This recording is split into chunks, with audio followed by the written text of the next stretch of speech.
Halo semua, saya Destinta Pusitasari. Di sini saya akan memaparkan materi mengenai mendengarkan dengan empati. Apa itu mendengarkan dengan empati? Mendengarkan secara empati adalah praktik bersikap penuh perhatian dan tanggap terhadap masukan orang lain selama percakapan.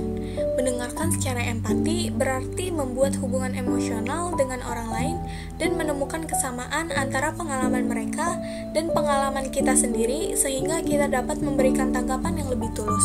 Mendengarkan dengan empati disebut juga mendengarkan secara aktif atau mendengarkan secara reflektif.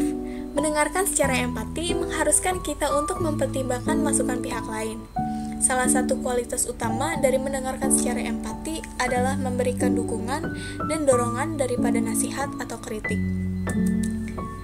Selanjutnya terdapat karakteristik mendengarkan dengan empati. Karakteristik yang pertama adalah penuh perhatian.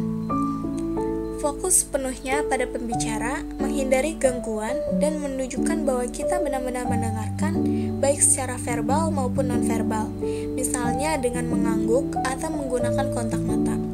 Yang kedua, menerima tanpa menghakimi. Tidak menghakimi perasaan, pikiran, atau sudut pandang orang lain, meskipun berbeda dengan pemikiran kita sendiri. Yang ketiga, menghargai perasaan pembicara, memahami dan menghargai emosi yang dirasakan oleh orang yang berbicara, meskipun kita mungkin tidak setuju dengan isi pembicaraannya. Yang keempat, mengajukan pertanyaan yang relevan.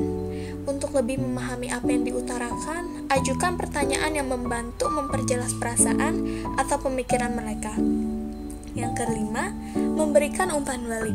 Memberikan respon yang menunjukkan bahwa kita memahami perasaan mereka, seperti dengan parafrase atau validasi perasaan pembicara.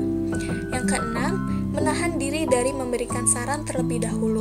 Dalam mendengarkan empati, tujuan utamanya adalah memahami, bukan langsung menawarkan solusi kecuali diminta.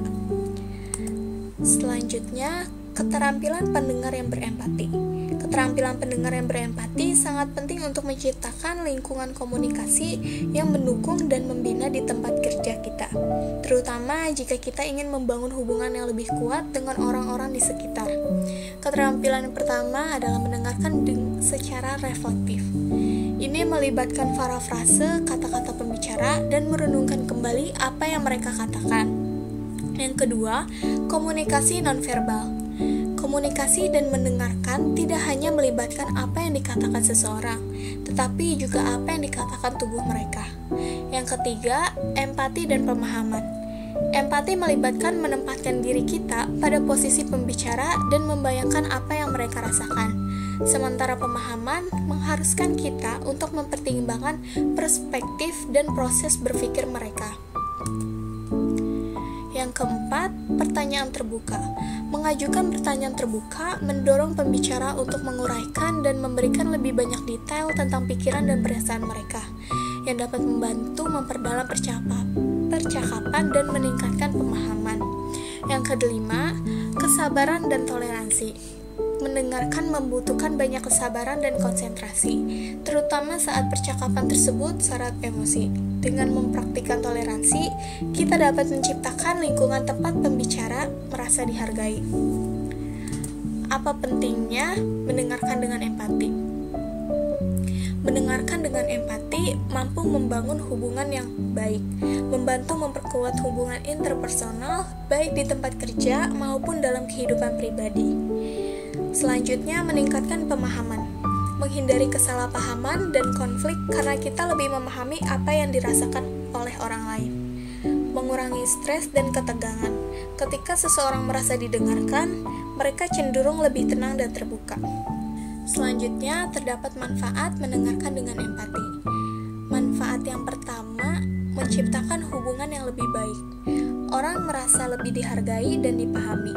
Yang kedua, mengurangi stres, membuat pembicara merasa didengar, dapat mengurangi ketegangan emosional. Yang terakhir, ada kolaboratif yang lebih baik. Dalam lingkungan kerja, mendengarkan dengan empati meningkatkan kerjasama dan komunikasi tim. Demikian pemaparan materi yang dapat saya sampaikan. Kurang lebihnya mohon maaf. Cukup sekian dan terima kasih.